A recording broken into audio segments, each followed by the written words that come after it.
एक आम इंसान जो शिकायत करता है कि शिव जी मेरी नहीं सुन रहे हैं, तो वो किस प्रकार समझे कि तुम्हें भगवान आगे के लिए तैयार कर रहे हैं? देखो, भगवान शंकर भोला शंकर है, वो सुनते हैं। कोई किसी विचारधारा में उनके भक्ति करे, कितना वो पापी हो, असुर हो, संत हो, साधु हो। शरीर में एक इंसान कैसे समझे कि अगर वो इस स्टेज तक पहुंच चुका है, तो उसके शरीर में कुछ संकेतों के माध्यम से? पहले तो शरीर में इतना कष्ट, इतना कष्ट, इतना कष्ट होगा। कोई भी मनुष्य अगर शिव जी को प्रसन्न करने के लिए बैठा है, मानो 21 दिन में बैठूंगा, पर वो नहीं बैठने के लिए उनको शरीर सपोर्ट नहीं करता। शिव जी के बारे में भी कुछ कलयुग में या सतयुग में कुछ ऐसा करेंगे, कुछ लिखा गया है? कल की शंकर भगवान क्योंकि शिव ही संहार करता है, तो इसी कारण वो शिव जी के रूप में संहार करेंगे, रुद्र रूप में। किस प्रकार भगवान शिव और कल्कि उसमें एक आम जीवन की मदद करेंगे, आम इंसान की? मानो बादल फट के बारिश हुआ, उत्तराखंड पहाड़ी की तरफ बहुत जोर से सैलाब आ रहा है, गांव घर मनुष्य बड़े बड़े स्ट्रक्चर बह रहा है, फिर भी वही सब कोई भक्त है त्रिकाल संध्या कर रहा है। उसी स्थान को छोड़ के विनाश होगा, उसी स्थान में भक्त रखा होगा। आने वाले समय में हमें ये सारी चीज़ें देखने को मिलेंगी, घटनाएं हो सकती हैं। जगन्नाथ क्षेत्र में महासमर होगा, बड़ा युद्ध होगा।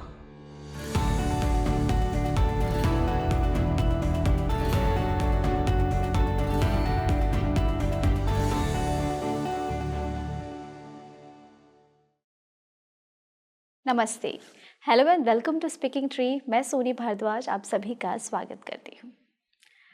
अगर आप भगवान शिव की पूजा करते हैं और आप भगवान शिव को बहुत मानते हैं, तो ये पॉडकास्ट सिर्फ आपके लिए है, क्योंकि इस पॉडकास्ट में हमने वो सारी बातें की हैं जो एक भक्त खुद से पूछता है। देखिए, भगवान शिव जब आपका भाग्य बदलते हैं, तो उससे पहले वो क्या क्या ऐसे संकेत देते हैं कि एक आम इंसान को पता चले कि भगवान शिव अब उनका भाग्य बदलने वाले, उनका भाग्य अब पलटने वाला है। अगर आपके जीवन में बहुत कष्ट है, बहुत पीड़ा है, बहुत दुख है, और आप फिर भी भगवान शिव की आराधना कर रहे हैं और फिर भी आपके मन में सवाल है कि वो आपकी तो प्रार्थना ही नहीं सुन रहे हैं, तो देखिए, आप समझिए इस पॉडकास्ट में कि आखिर यदि आपके जीवन में इस तरह की परेशानियां आ रही हैं, तो भगवान शिव आगे आपके लिए क्या कुछ उन्होंने सोच के रखा है। हमने इस पॉडकास्ट से बात किया है कि आखिर भविष्य मलिका के आधार पर भगवान शिव की सतयुग में क्या भूमिका रहेगी भगवान कल्कि के साथ, और इसके साथ ही हमने इसमें ये भी जाना है कि ऐसी कौन कौन सी घटनाएं हैं जो हम सभी को अभी देखने को मिलेगी और उससे भगवान शिव किस प्रकार अपने भक्तों की रक्षा करेंगे। और यदि आप अच्छा जीवन साथी चाहती हैं और भगवान शिव जैसा चाहती हैं, तो वो किन लोगों को मिलता है डिवाइन पार्टनर, किन लोगों को भगवान शिव देते हैं वो अच्छा दिव्य साथी। यदि आप ये भी जानना चाहते हैं, तो आप इस पॉडकास्ट को पूरे एंड तक देखें। और हमने इसमें ये भी जाना है कि किस प्रकार एक इंसान को वो संकेत या फिर वो इशारे भगवान शिव खुद देते हैं कि वो समझ सके कि बस अब उसके जीवन में बड़ा परिवर्तन होने वाला है, उसका भाग्य बदलने वाला है। और भगवान जब बहुत कुछ छीनते हैं ना आपसे, तो बहुत कुछ देते भी हैं। किस प्रकार देते हैं, ये जानने के लिए इस पूरे पॉडकास्ट को एंड तक देखें। इस पे बात करने के लिए हमारे पास जो खास गेस्ट हैं, भविष्य मलिका एक्सपर्ट है गुरुजी काशीनाथ मिश्रा जी, जिन्होंने बताया है कि आखिर भगवान शिव किन भक्तों का भाग्य पलटते हैं। गुरुजी, मैं आपका स्वागत करती हूँ। जय जगन्नाथ। जय जगन्नाथ। गुरुजी, आज का जो पॉडकास्ट है वो उन सभी भक्तों के लिए है जो भगवान शिव को बहुत मानते हैं, जिन्हें हम देवों के देव महादेव कहते हैं। तो मैंने सोचा कि आज मैं आपके साथ भविष्य मलिका को देखते हुए भगवान शिव के बारे में बात करूं कि एक जो भक्त है वो ये जानना चाहता है कि भगवान शिव जब किसी का भाग्य बदलते हैं, तो वो एक आम जीवन में किस प्रकार वो संकेत देते हैं कि अब तुम्हारा भाग्य बदलने वाला है। देखो, भगवान अनुभव के माध्यम में संकेत देते हैं। शंकर भगवान की भक्त हो या भगवान विष्णु के नारायण का भक्त हो, उसमें या ब्रह्मदेव का भक्त हो, हम भेद उसमें नहीं लेना चाहिए। और जब भी कभी मनुष्य का अच्छा समय आता है, तब वो भगवान शिव को आराधना भी करते हैं। मैंने देखा हूँ संसार में ऐसे कई लोग का भाग्य भी परिवर्तन हुआ शंकर भगवान के भक्ति से। पर शंकर भगवान के भक्ति करते करते करते क्रमान्वय में बार बार जन्म लेते, मैंने शास्त्र में पढ़ा उसको, एक समय पर शंकर भगवान का अगर कृपा हो जाता है, वो मनुष्य को परमार्थ तक भी मिलता है। हम यहाँ काकभूषुंडी के विचार करेंगे। काकभूषुंडी शंकर भगवान का बड़े भक्त थे। वो शिव जी को ही भगवान विष्णु से भी ज़्यादा भक्ति करते थे। पर बात यही हुआ, शंकर भगवान उनको विष्णु भक्ति के लिए जब उनके ऊपर शंकर भगवान कृपा की, क्योंकि काकभूषुंडी अमर है, वो उनका मृत्यु नहीं, वो सुमेरु पर्वत में अभी भी रामचरितमानस जीव जंतुओं को और जो भी साधु संत जाते हैं उनको बताते हैं हर दिन। तो पहले शिव भक्त से राम भक्त बने और उन्होंने स्पष्ट रूप में काकभूषुंडी जी लिखे हैं, जे शिव कृपा मिला तो मैं राम को पाया। तो इसीलिए काकभूषुंडी पहले शंकर भगवान भक्त होते होते भक्ति से शंकर भगवान एक दिन उनको भगवान राम का नाम दिए, बीज मंत्र, और वही राम नाम से उनको मुक्ति मिला, अमर बने, भक्त श्रेष्ठ बन गए। तो इसीलिए शंकर भगवान भक्तों को तो यह जन्म यानी इसी जीवन में चाहे रुद्राभिषेक करे, चाहे शिव जी को जलाभिषेक किया जाए, चाहे शिव जी को बड़ा सिंहार भेष यानी बड़ा भेष किया जाए,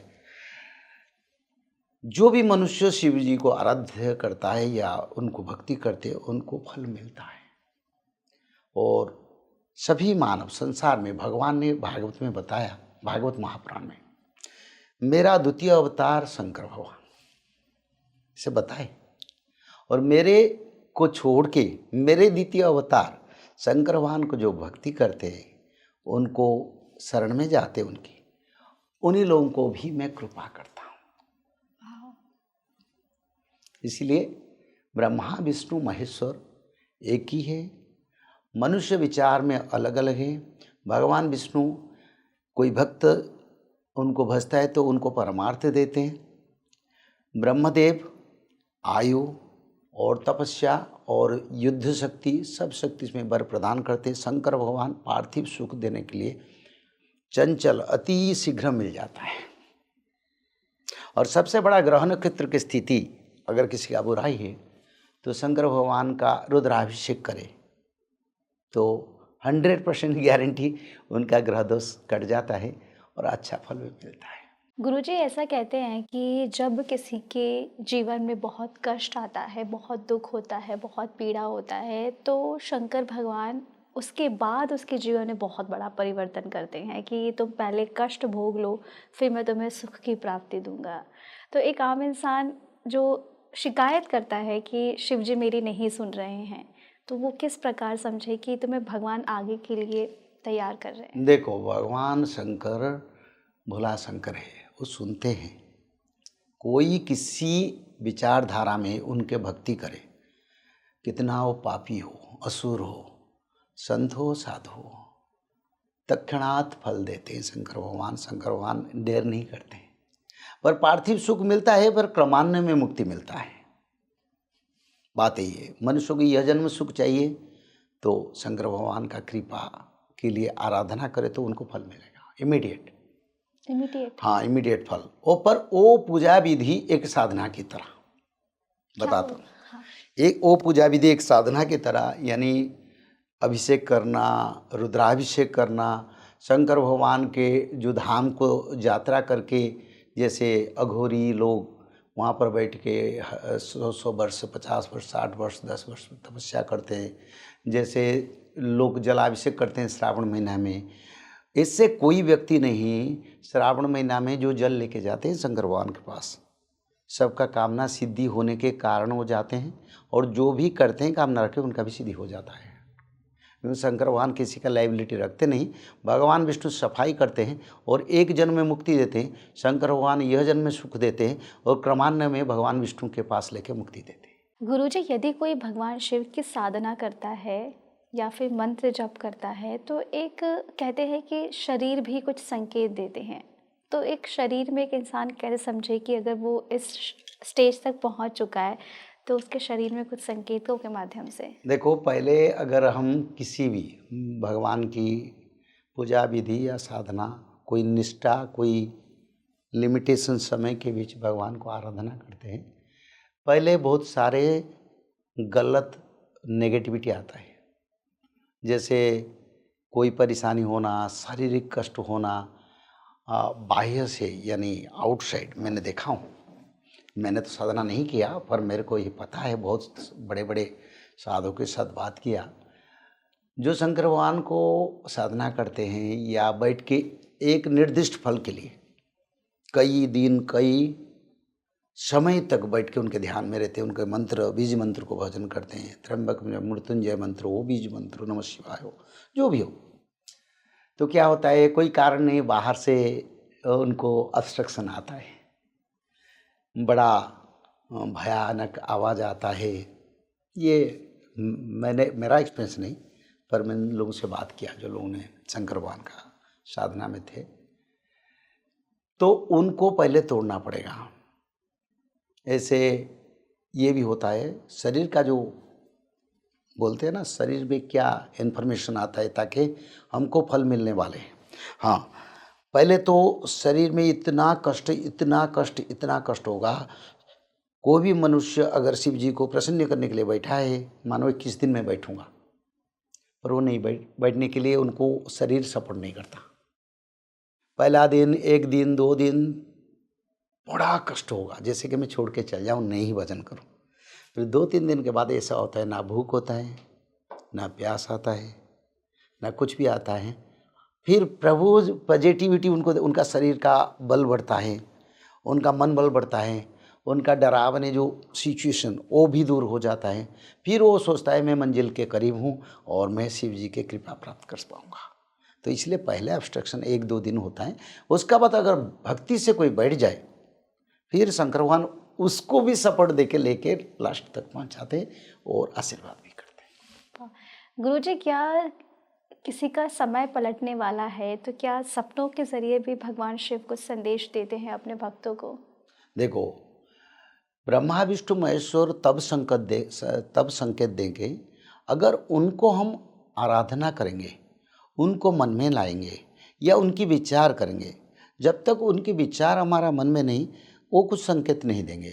हाँ, अगर हमारा कुछ समस्या है या कुछ विषय के ऊपर हम चाहते हैं प्रभु का कृपा मिले, इसमें हम सफल हों इस कार्य में, तब जिस भगवान का हम आराधना करते, चाहे देवी माता हो, शंकर भगवान हो, ब्रह्मदेव हो, कोई भी ग्राम देवती हो, हनुमान जी हो, हाँ, अगर उनकी पूजा करेंगे, आराधना करेंगे, वो संकेत देंगे। कोई भी देवता, ऐसे 33 करोड़ देवी देवता है, जो भी देवता को मनुष्य आराधना करेगा वही देवता ही संकेत देते हैं। आपके अनुसार भगवान शिव से सीधे जुड़ने के लिए कौन सा समय सबसे ज़्यादा पावरफुल होता है, डिवाइन टाइम? समय मैं ये कहता हूँ, श्रावण महीना एक अच्छा महीना है शंकर भगवान को प्राप्ति करने के लिए। और श्रावण महीना में कोई भी मनुष्य अगर शिव जी का कृपा पाना चाहते हैं, कोई भी शिव मंदिर हो, सब शिव मंदिर शंकर भगवान है, पर हमारा ज्योतिर्लिंग क्षेत्र और महत्वपूर्ण है। सबसे बड़ा भारत की शंकर भगवान को संतुष्टि करने का क्षेत्र ही है बिरजा क्षेत्र, जहाँ रावण ने तपस्या करके शंकर भगवान से वर प्राप्त किया था। अभी तक रावण के बारे में वहीं पर उन्होंने जहाँ बैठता था वो मिट्टी में शिव का लिंग बना के वहीं पर बैठ के पूजा करा था, वो पत्थर हो जाता था। लाखों शिव अभी भी वहीं पर ऐसे जहाँ देखो अत्र तत्र पड़े हैं। तो अगर शिव जी को संतुष्ट करना, श्रावण महीने में जाके उड़ीसा के बिरजा क्षेत्र त्रिलोचन महादेव उनके नाम, वहीं पर शिव जी लिंग के रूप में नहीं है, विग्रह के रूप में लिंग है। और त्रिलोचन महादेव 3 लोचन है, सुंदर उनका मुख जैसे बने हैं। उनको रावण तपस्या करके बस में लाया था, जिस कारण उनको वर मिला था। और रावण का तपस्या स्थान है और सबसे बड़ा शक्ति क्षेत्र, भारत की पहला शक्ति क्षेत्र और साधना क्षेत्र बिरजा क्षेत्र है। वहीं पर शिव जी को संतुष्टि करने के लिए बहुत कम समय में फल मिलता है। एक लोग मैंने देखा सबसे गरीब था, दुखी था, यानी उनका कुछ भी नहीं था। वो शिव जी के पास बैठते बैठते इतने बड़े उड़ीसा के सबसे बड़े पदवी पर बैठे हैं। मैंने देखा हूँ आँखों से। बचपन में, उस समय हमारा बचपन उम्र था, पर हमने देखे अपना जीवन में सब कुछ हराया था, पर दे दिया शिव जी ने। शिव जी के भक्त, अगर मैं ऐसा कहूँ कि हर एक इंसान अपने अलग अलग इष्ट को पूजता है, पर यदि किसी ने शिव की भक्ति को ही चूज़ किया है तो क्या वो पास्ट लाइफ से लेकर आया या फिर शिव जी ने उसे चूज़ किया है कि नहीं, तुम्हें ये पास्ट आना लाइफ से आएगा। एक जीवन में कोई, मैं बोला ना, क्रमान्वय में शिव भक्त बनते हैं। एक जीवन में कोई शंकर भगवान का भक्त नहीं बनेगा। एक जीवन में कोई भगवान विष्णु के भक्त नहीं बनेगा, क्योंकि भगवान विष्णु को जन्म होते होते कई जन्म पुण्य करने के बाद फिर भगवान विष्णु के भक्त बनते हैं। ऐसे शंकर भगवान भक्त बनना इतना आसान नहीं है। प्रारब्ध के अनुसार ग्रह नक्षत्र स्थिति होते हैं।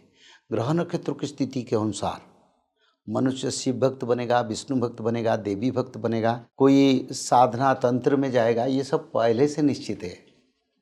ऐसे हम बोलेंगे ये शिव भक्त बन जाएगा, नहीं होगा। वो तो भी पूर्व संस्कार, पूर्व संपर्क होना चाहिए भगवान के साथ, तब तो प्रभु जी कृपा करेंगे। जब तक वो कृपा नहीं करेंगे कोई भक्त कैसे बनेगा? प्रभु का कृपा चाहिए ना। जी, आप हमेशा भविष्य मलिका की बात करते हैं, तो भविष्य मलिका के हिसाब से जैसे हम कल्कि जी को लेते हैं तो उनके बारे में बहुत कुछ लिखा गया है, तो क्या शिव जी के बारे में भी कुछ कलयुग में या सतयुग में कुछ ऐसा करेंगे, कुछ लिखा गया है? देखो, हर युग में ब्रह्मा विष्णु महेश्वर का मिलन होता है तो धर्म संस्थापना होता है। द्वापर युग में भगवान ब्रह्मदेव ने भगवान कृष्ण और राधा रानी का विवाह करवाया। पहले जब कृष्ण भगवान बहुत छोटे थे, राधा रानी बड़े थे, और ब्रह्मदेव ने पहले विवाह करके प्रभु जी को राधा रानी के साथ मिलाया और भक्तों का उद्धार के लिए नित्य वृंदावन, नित्य रास का जो क्षेत्र प्रस्तुत किया गया प्रभु जी और भक्तों के लिए, तो ये ब्रह्मदेव का सहयोग से हुआ, नहीं तो नहीं हो पाता। ऐसे ये जो आगे आने वाला सत्ययुग है, जिस समय कल के अवतार अभी धर्म संस्थापना करेंगे, इस समय शंकर भगवान के रूप में वो संहार करेंगे, विष्णु के रूप में वो पालन करेंगे और ब्रह्मा के रूप में सर्जना करेंगे, पर नाम रहेगा कल्कि, पर तीनों देवों का शक्ति से भगवान कल्कि काम करेंगे। तो इसीलिए कल्कि पुराण में और एक महाभारत के वन पर्व पर एक स्थान पर लिखा है, कृष्णा जिनानि त्रिशूलानि महायुधानि च स्थापयन् द्विज शार्दूलो देशेषु विजिते सच। कृष्णा जिनानि त्रिशूलानि युधानि च, यानी भगवान का आयुध त्रिशूल बनेगा कल्कि के। अगर वो शंकर भगवान, त्रिशूल को धारण करने के लिए और किसी का सामर्थ्यता नहीं है, त्रिशूल केवल शंकर भगवान का आयुध है। पर कल्कि भगवान शंकर भगवान का त्रिशूल क्यों धारण करेंगे? यानी शंकर भगवान के रूप में वो संहार करेंगे, इसका अर्थ यही है। तो इसीलिए कल्कि भगवान के साथ शंकर भगवान एक ही प्रभाव रहेगा, जैसे संहार कार्य में कल्कि शंकर भगवान, क्योंकि शिव ही संहार करता है, तो इसी कारण वो शिव जी के रूप में संहार करेंगे, रुद्र रूप में। तो इतना ही है। फिर एक जगह पर लिखा है, भगवान कल्कि को विवाह समय पर ब्रह्मदेव, शंकर भगवान, अष्टदुर्गा आके भगवान कल्कि का विवाह को माता वैष्णो देवी या महालक्ष्मी के साथ करवाएंगे। ये उद्धव चौतीसा में शायद लिखा है, भविष्य मालिका में। महादेवजे आसिवे तांडव नृत्य मग्न होइबे अष्ट दुर्गा संगतरे थिवे ए खेल गुपते हेब भक्त बिना अन्य केही न जानिब। ये उड़िया में लिखा है। महादेव आएंगे, ब्रह्मदेव आएंगे और अष्टदुर्गा, शिव जी भगवान महालक्ष्मी के विवाह में अति आनंदित होके वो नृत्य करेंगे। अष्टदुर्गा भी नृत्य करेंगे प्रभु जी के सामने, कल्कि के सामने, और ब्रह्मदेव विवाह करेंगे। तो इसका ये कार्यक्रम शायद सुधर्मा सभा में होगा या सुधर्मा सभा से पहले होगा, पर बड़ा गुप्त में होगा। ये एक गुप्त और ब्रह्मांड की सबसे बड़ा आध्यात्मिक कार्यक्रम जो शंकर भगवान, अष्टदुर्गा, ब्रह्मदेव का रहा होगा, ये शास्त्र में लिखा है। क्या भगवान शिव कुछ ऐसे गुप्त संकेत देते हैं जो एक इंसान के सामने होते हुए पहचान नहीं पाता है? जो उनके ध्यान करते हैं उनको गुप्त संकेत बिल्कुल मिलता है। जो उनको प्रेम करते हैं उनको मिलता है। जो उनको श्रद्धा करते हैं उनको मिलता है। और एक बात कहूँ, जो भगवान कल्कि का भी ध्यान करते हैं उनको भी शिव जी के रूप में आके कल्कि भगवान दर्शन देते हैं। ऐसे कई लोग मेरे को बताया, शंकर भगवान दर्शन किए, शंकर भगवान बोले आगे विनाश का समय आ रहा है। विनाश का? बहुत लोग ऐसे, बहुत सारे इंस्टांस है मेरे पास। कल्कि का भक्त है और विष्णु भगवान के भक्त है, पर शिव जी के रूप में दर्शन आता है इसी समय।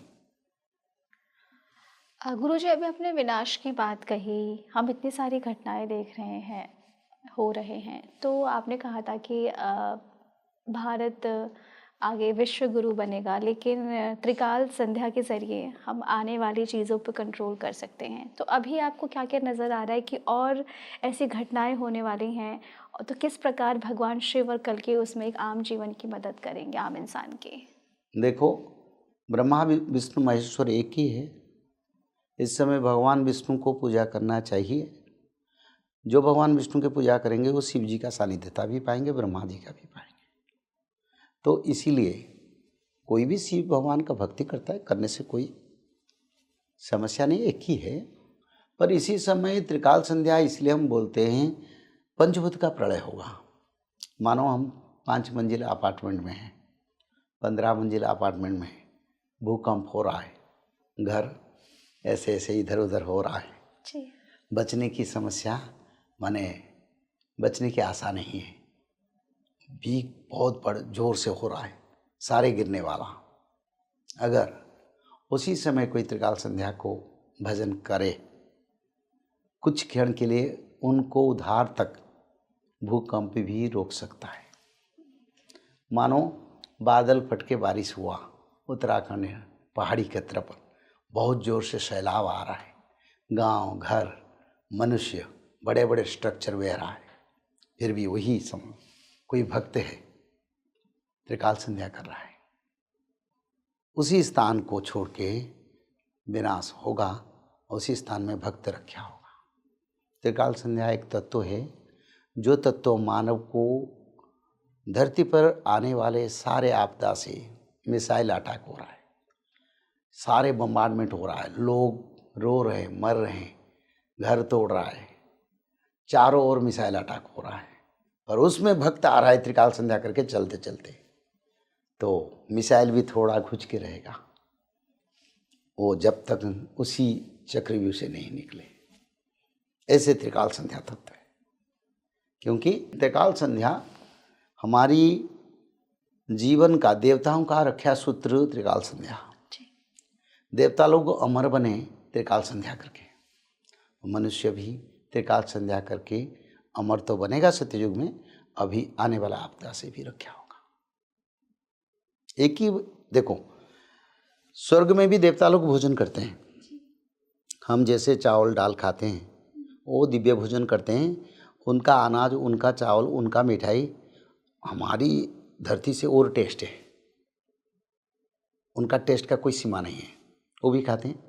उनका भी बेटा बेटी, संतान संतति है देवताओं का, वो भी विवाह करते हैं। तो देवता लोग भी मनुष्य जैसा जीवन यापन करते हैं, पर त्रिकाल संध्या करके वो अमर बन गए। क्यों? ना भगवान विष्णु का कृपा मिले तो अमर बन गए। जैसे सुदामा को 1000 वर्ष भगवान ने आयु दे दी, बुढ़ापा ले ली। उनका पत्नी का जो उम्र बुढ़ी हो गए थे, उनको भी नवजौवन दे दिया, 16-17 साल का बना दिया। तो इसीलिए त्रिकाल संध्या एक तत्व है, मनुष्य का उम्र को भी कम कर देगा। बीमारी को कम कर देगा, उम्र कम कर देगा, भगवान विष्णु के करीब करवा देगा। सभी देवा देवी का कृपा प्राप्त करके वो दिव्य मानव, अमर मानव बन जाएगा।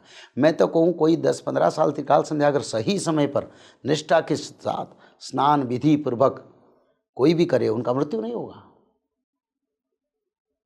मृत्यु बीमारी कुछ नहीं होगा, कोई भी बीमारी दुनिया में आज के दिन में जिसका कोई इलाज नहीं है, अगर वो त्रिकाल संध्या निष्ठा के साथ 100 दिन करे, उनका बीमारी चल जाएगा, भगवान आके खड़ा हो जाएंगे, उसमें वो तत्व है, सामने खड़ा हो जाएंगे, आशीर्वाद कर लेंगे, क्योंकि वो तत्व ऐसी है।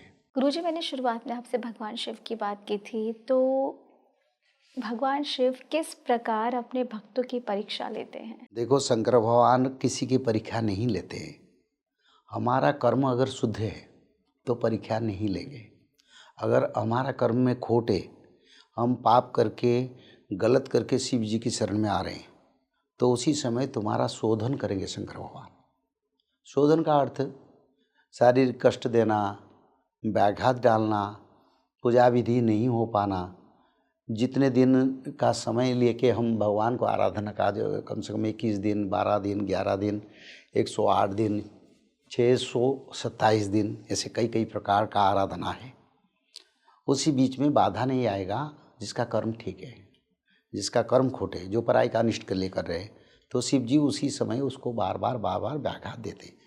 वो कुछ नहीं करते, क्यों? वो तो भगवान है, उनका पास क्या नहीं है, वो जो चाहे दे सकते हैं। और मनुष्य अपना कर्म को तो चुकाना पड़ेगा। जैसे हम रसोई कर रहे हैं कहीं किचन में, तो गर्मी तो लगता है ना शरीर को, क्योंकि हम खाने वाले के लिए जा रहे हैं, तो बनाने के लिए वाला को तो भी गर्मी आता है। तो ऐसे भगवान के पास जाएंगे तो हमारी जो पाप ताप है उसको तो भी वो निकालेंगे। और आपको ऐसी और कौन कौन सी घटनाएं दिख रही हैं जो आने वाले समय में अभी हो सकती हैं, जिसमें एक जो भगवान शिव का भक्त है वो इन संकटों से बच सके? भगवान का शिव भक्त बचेंगे, ब्रह्मदेव का भक्त बचेंगे, देवी मार्ग का भक्त बचेंगे, कई परंपरा के सिद्ध साधुओं का भक्त बचेंगे, सब प्रकार भक्त बचेंगे। पर शंकर भगवान इस समय प्रलयकर्ता के रूप में, जब कल्कि भी शंकर भगवान रूप में श्रृंगार करेंगे, तो शंकर भगवान का नाम उच्चारण करने से, महामृत्युंजय मंत्र को भजन करने से मनुष्य का भी कल्याण होगा। गुरुजी, भविष्य मलिका के हिसाब से थोड़ा मैं आपसे जानना चाहूँगी कि आपने जगन्नाथ क्षेत्र की बात की थी, और क्या क्या आपको ऐसा नज़र आ रहा है संकेत कि हम आने वाले समय में हमें ये सारी चीज़ें देखने को मिलेंगी, घटनाएं हो सकती हैं? देखो, चारों धाम से संकेत मिल रहा है। केदारनाथ धाम इस समय किस समय के लिए, जो चार धाम दर्शन के समय बंद हुआ, व्याघात भी आया। आगे चार धाम में केदारनाथ धाम, बद्रीनाथ धाम को जाने के लिए लोग लायक नहीं बनेंगे। जगन्नाथ क्षेत्र में महासमर होगा, बड़ा युद्ध होगा। इसी कारण ये जो समय है, ये समय है एकत्रीकरण का समय है। हाँ, इस समय युद्ध हो रहा है, देश देश के बीच में बड़ा लड़ाई होने के लिए संभावना है। पर ये लड़ाई नहीं होगा तो शांति कैसे आएगा? लोगों को दुख आएगा तो लोग परिवर्तन होंगे, सुख से कोई परिवर्तन नहीं होता। सुखी लोग भक्त कम है, दुखी लोग भक्त ज़्यादा है, मैंने देखा हूँ। तो इसीलिए आपदा आए तो भगवान को लोग बुलाएंगे या भगवान के शरण में जाएंगे। आपदा नहीं आएगा तो लोग अपना साधारण जीवन यापन में व्यस्त रहेंगे। तो इसलिए आपदा भी आएगा, आपदा से उद्धार भी होगा, और उद्धार के साथ साथ सारा विश्व में एक शांति समृद्धिशील समाज का, सतयुग का प्रतिष्ठा भी होगा। कहते हैं कि जब भी हम भगवान शिव की बात करते हैं तो ऐसा कहते हैं कि भगवान शिव आपको अपने कर्मों के हिसाब से फल देते हैं, जैसा आपने कर्म किया वैसे आपको फल मिलेगा। पर किसी ने अनजाने में कुछ गलतियां कर दी हैं तो क्या भगवान उसे फल नहीं देंगे? नहीं, फल तो मिल जाएगा। इस जीवन में जितने हम भक्ति करेंगे, या हमारा पार्थिव समस्या ही नहीं, यह जगत, इस जगत में अगर शिव जी को हम भक्ति करेंगे, इस जीवन में फल मिल जाएगा, क्योंकि शिव जी तुरंत देते हैं फल। पर उनका जो कर्म है, चाहे इस जीवन में किया है या पिछले जीवन में किया है, तो उसको भी चुकाना पड़ेगा मृत्यु के बाद। इसका अर्थ नहीं भगवान फल दे दिए हम सारे कर्म से मुक्त हो गए, सारे गलतियाँ से मुक्ति हो गए, नहीं, ऐसे मुक्ति नहीं होगा। फल तो दे देंगे इस जीवन में, मानो कोई बड़ा आपदा है, बड़ा दुख है, मेरा सर्विस समस्या है, मेरा आर्थिक समस्या है, विवाह समस्या। विवाह के लिए तो शंकर भगवान बहुत फल देते हैं। विवाह के लिए शंकर भगवान फल देते हैं, और सबसे ज़्यादा फल देते हैं भगवान विष्णु विवाह के लिए। उसको लोगों को इतना जाने नहीं। कोई भी मनुष्य भगवान विष्णु का आराधना करता है, कितने मंगल दोष कुछ भी हो, उनका शादी हो जाता है। क्योंकि शंकर भगवान से ज़्यादा देते हैं विवाह के लिए फल भगवान, क्योंकि भगवान चाहते हैं कोई लोग शादी करे, विवाह करे, कोई संतान है जो धरती का कल्याण करेगा। भगवान का ऐसा उम्मीद हमेशा रहता है, कोई सोल आए जैसे धरती पर धर्म फैलाए। तो इसलिए प्रजा सृष्टि, मनुष्य से मनुष्य सृष्टि सबसे बड़ा मत कार्य है। लोग कलयुग में उसको अलग सोचते हैं, पर भगवान देवता चाहते हैं धरती पर मानव का बार बार जन्म हो, और माता और पुरुष लोगों का संतान संतति हो, हर घर में मंगल हो, और संसार में कुछ कल्याणकार हो, कार्य हो। एक कॉमन क्वेश्चन है जो एक यूज़र ने हमसे कमेंट करके पूछा था, तो मैं आपसे पूछ लेती हूँ कि वो भगवान शिव की बहुत सेवा करते हैं, लेकिन वो अपनी प्रार्थनाएं तो भगवान से बहुत करते हैं, पर भगवान उनकी प्रार्थनाएं सुन नहीं रहे हैं। वो जितना हो पाता है लोगों की मदद करते हैं, अच्छे काम करते हैं, अच्छे कर्म भी कर रहे हैं, तो वो चाहते हैं कि भगवान शिव उनके जीवन में कोई चमत्कार करें। तो किस प्रकार भगवान शिव अपने भक्तों के जीवन में चमत्कार करते हैं?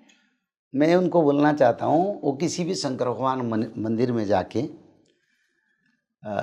रामचरितमानस के सुंदराकांड शंकर भगवान को सुनाए जी, फल मिलेगा, फल मिलेगा, उनका जो भी समस्या है वो दूर हो जाएगा। आपने फल की बात की, थोड़ा मैं जानना चाहूँगी आपसे कि एक फल होता है कि भगवान आपको कष्ट दे रहे हैं और उसके बाद जो आपको फल मिलेगा वो एक परिवर्तन वाला फल होगा।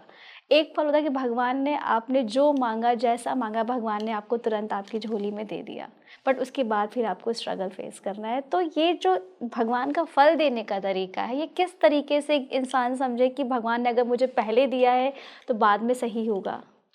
पर सच्चे देखो माँ, एक बात कहना चाहता हूँ, प्रारब्ध अग्रे धावति।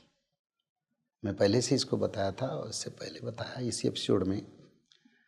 मनुष्य पूर्वार्जित कर्म के अनुसार शिव भक्त, विष्णु भक्त, देवी भक्त, साधक या नैराश्य मन, यानी किसी देवता को पूजा ना करना, ये सब पूर्वार्जित कर्म के अनुसार होता है। पूर्व जन्म में अगर तुम्हारा कर्म अच्छा है, जो भी भगवान को जीवन में मांगते मांगते जाओगे सब मिलता जाएगा। अगर पूर्व जन्म में कर्म खोट है तो इस जीवन में कष्ट में फल मिलेगा, बस इतनी जल्दी नहीं मिलेगा। हाँ, मृत्यु से रक्षा हो जाएगा, बीमारी से उद्धार हो जाएंगे, पर संपूर्ण फल प्राप्ति नहीं होगा, क्योंकि पूर्व जन्म में हमने वो कर्म नहीं किए जो उतने स्तर तक जाके संपूर्ण शुभदायक फल प्राप्ति करें। तो इसलिए जब जन्म होता है कोई बेटा बेटी, जैसे मुट्ठी करके जन्म होता है, और ये मुट्ठी में कर्म आता है, मृत्यु के समय खोला जाता है। मृत्यु के समय किसका हाथ ऐसे हो जाता नहीं, पर मृत्यु के समय आंखें बंद हो जाता है, पर हाथ बंद होता नहीं, क्योंकि कुछ लेके नहीं गया। जो आया था पूर्व जन्म कर्म में, वो सबको एक एक करके भोग के जा रहा है। और इस जीवन में जो कर्म हमने किया, उसका कर्म दूसरा जीवन में मिलेगा। चाहे हम पशु जन्म पाएँ, चाहे यम यंत्रणा को जाएंगे। यम यंत्रणा को तो प्राय ज़्यादातर लोग जाते हैं, अभी 22 नरक फूल है, इतना पाप बढ़ गया। तो इसीलिए कोई भी मनुष्य अपना कर्म का फल पूर्वार्जित कर्म के अनुसार मिलता है, और पूर्वार्जित कर्म के अनुसार कोई बड़े संत भक्त बनता है, पूर्वार्जित कर्म के अनुसार कोई खूनी लुटेरा चोर बनता है, पूर्वार्जित कर्म के अनुसार कोई राजा भी बनता है। तो इसीलिए अगर पूर्व जन्म में हमने नहीं किए, इस जीवन में उसका फीलिंग हम कर रहे हैं, ताकि हम जितने स्ट्रगल करें आगे नहीं बढ़ पा रहे, तो मैं कहता हूँ इस समय छोटा सा दान, भगवान विष्णु के भजन, और संसार में सभी का कल्याण करो। अगले जीवन बहुत अच्छा होगा। क्योंकि जीवन का परिसमाप्ति कहीं नहीं। आत्मा जो है वो अविनाशी है, ना नैनंग, यानी उसको अस्त्र छेद नहीं कर पाता, अग्नि जला नहीं सकता, जल उसको बहा नहीं सकता, उसका कभी मृत्यु नहीं है। ये शरीर पर जो हमारी आत्मा जो धड़कन है, वो धड़कन कभी बंद नहीं होता। ये शरीर छोड़ के दूसरा शरीर में धड़कन होता है। यानी जब जम यंत्रणा को जो लोग जाते हैं, उनको भी शरीर मिलता है, उनको भी इंद्रिय शक्ति मिलता है, उनको भी दंड मिलता है, उनके पर भी हार्ट चलता है। तो इसलिए ऐसे कर्म इस जीवन में करें जो पिछले जन्म भूल जाओ, जो हुआ तो उसको हम परिशोध नहीं कर पाए। इतना में छोटा सा कर्म, त्रिकाल संध्या करो, सत्यवादी बनो, छोटा सा दान, एक रोटी दान मनुष्य को भिखारी से राज चक्रवर्ती तक ले सकता है। तो इस जीवन में करना चाहिए। जो नहीं हुआ नहीं हुआ, उसको क्या करेंगे। तो ये आजकल का लोग नहीं सोचते हैं, देखो हम दुखी हैं, भगवान हमको दुख दे रहे हैं, मेरा काम नहीं हो रहा है, मेरे प्रोफेशन में व्याघात आ रहा है, मैं आगे बढ़ नहीं पाता हूँ, मेरे जूनियर आगे जा रहे हैं। हाँ, शिकायत होती है। हाँ, ये सब पूर्वार्जित कर्म है।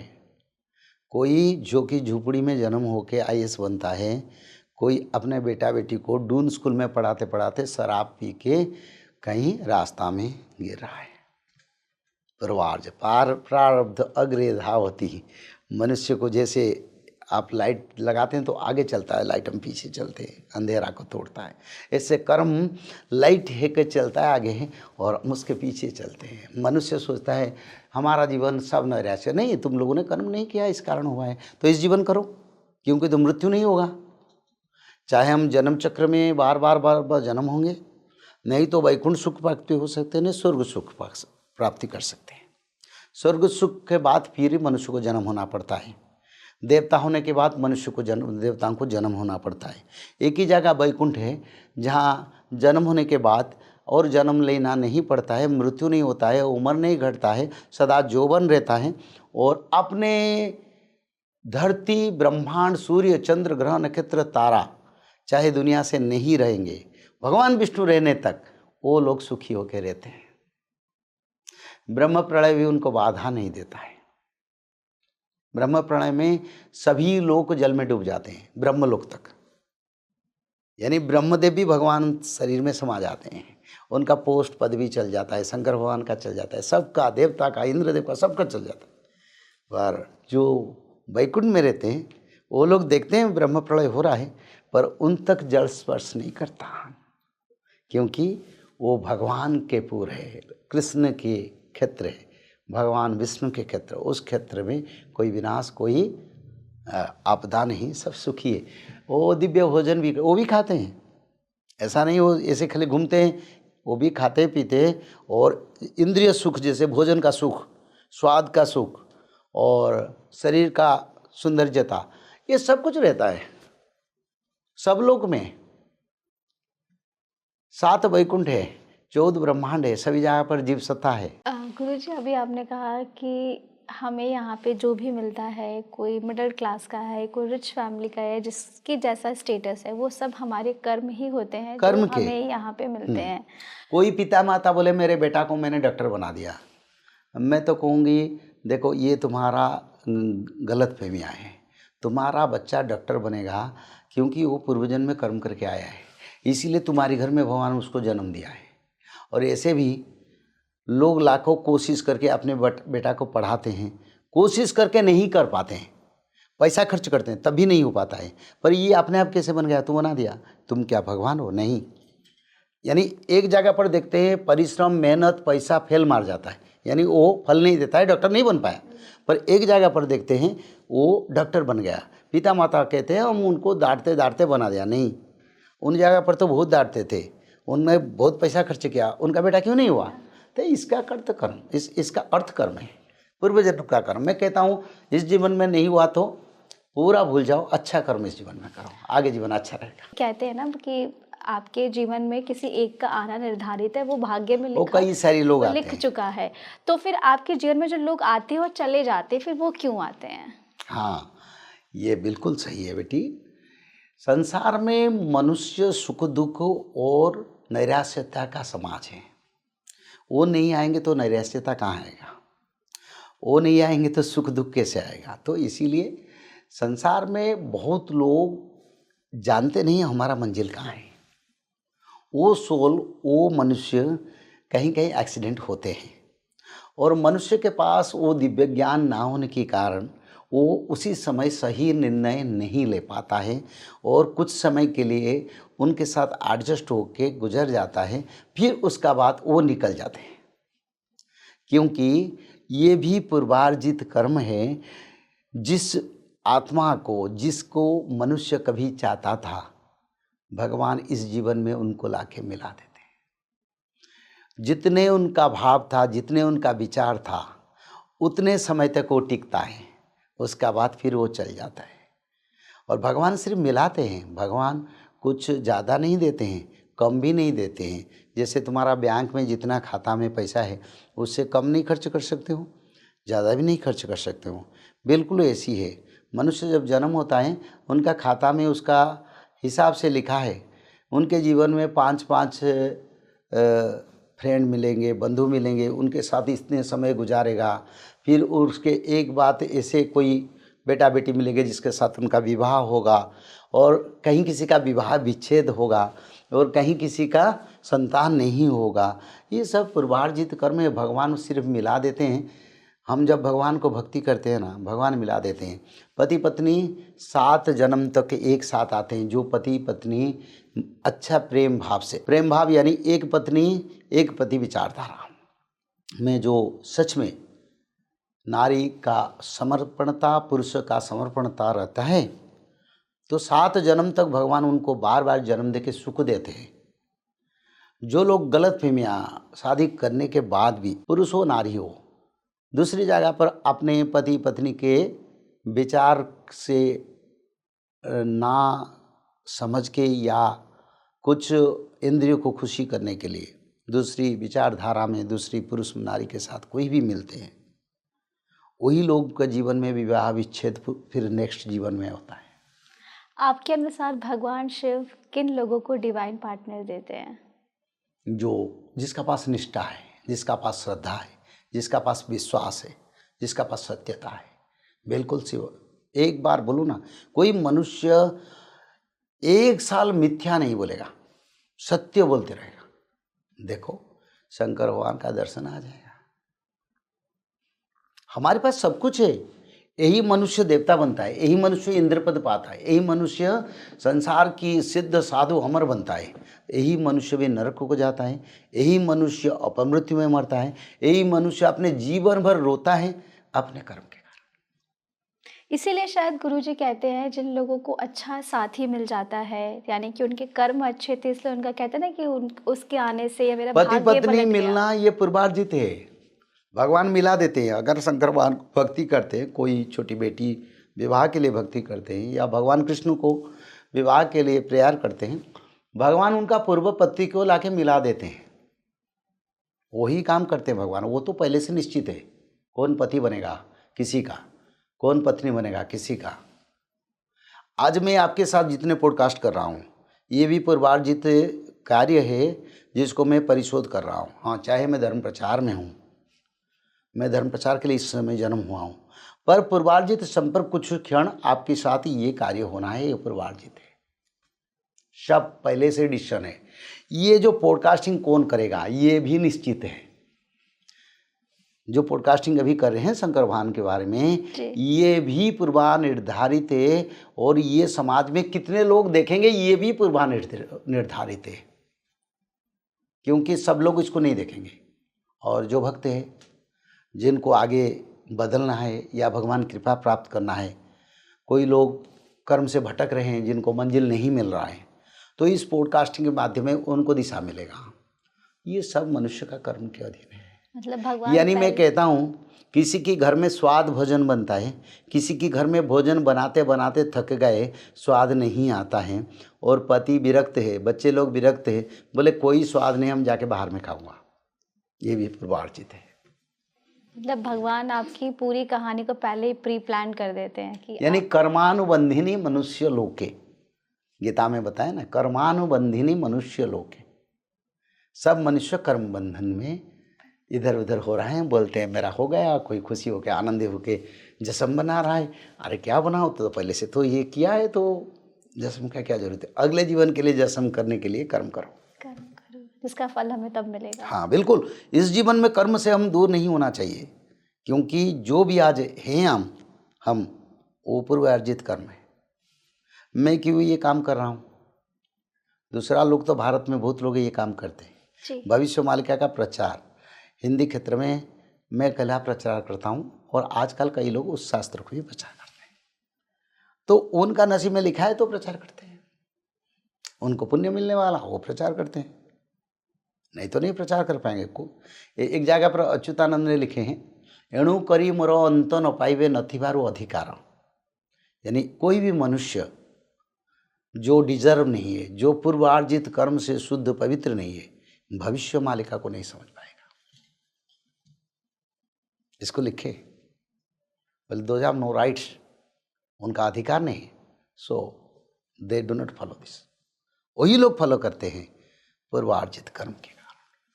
देखिए, आज के इस पॉडकास्ट में गुरुजी ने बता दिया कि आखिर किस प्रकार भगवान शिव अपने भक्तों का भाग्य बदलते हैं और कैसे वो संकेत देते हैं कि बस अब आपका भाग्य पलटने वाला है, आपका भाग्य बदलने वाला है। और अगर आप भगवान शिव की आराधना करते हैं, साधना करते हैं, तो किस प्रकार भगवान खुद अपने भक्तों के जीवन में बदलाव लेकर आते हैं और कैसे भक्तों को भगवान शिव चुनते हैं या किनसे प्रसन्न होते हैं।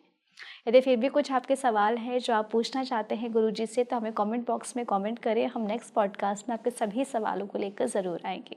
तब तक के लिए मैं आप सभी का धन्यवाद करती हूँ। जय जगन्नाथ। जय जगन्नाथ।